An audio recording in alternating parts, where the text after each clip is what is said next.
battery storage and also for electric vehicles manufacture. And on the issue of diversifying our sources of energy, there is a clear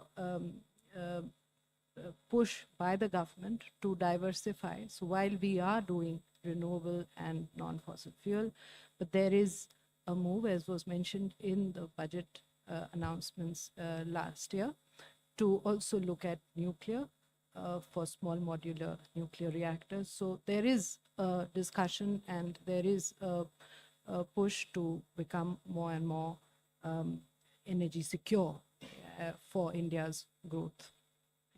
26.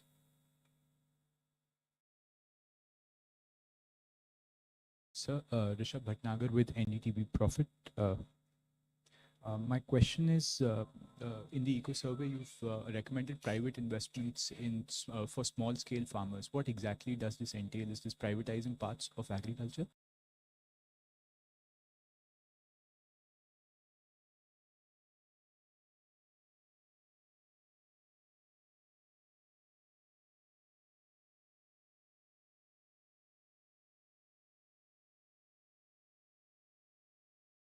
See how much has been the credit flow to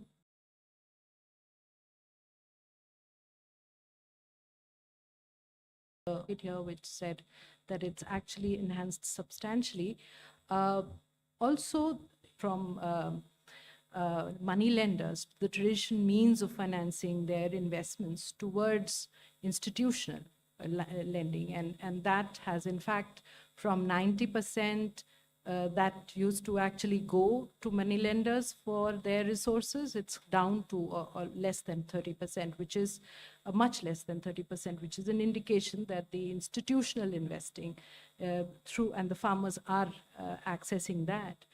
In addition, for working capital requirement, the Kisan Credit Scheme card, the Kisan credit cards have worked very well to enhance that the availability of financial resources for them to manage their working capital requirements. In the long run, the private sector, as in the corporate private sector, will also need to invest, because that is where the resources for capital investments will, that are required for agriculture will come in. On the issue of CBAM, so this is, CBAM is a border, it's a carbon border adjustment mechanism, as it's called. And it's a levy that would face countries that have emissions in their products, embodied emissions, greater than a certain factor.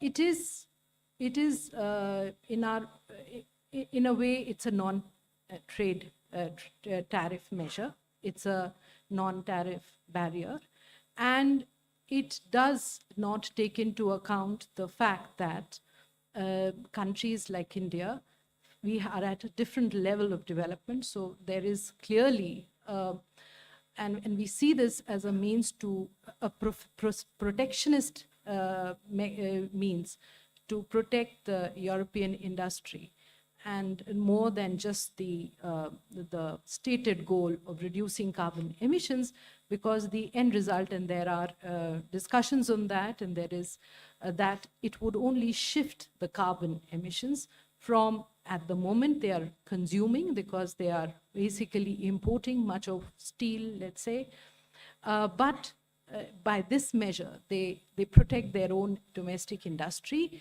and the emissions will happen within their countries. So how much is going to be really stopped in terms of carbon emissions? There are a number of studies, and an UNCTAD report brings out the fact that there's not going to be much gained through that.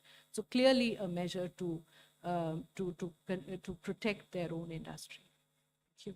11. Hello, sir. This is Surbhi from Business Today.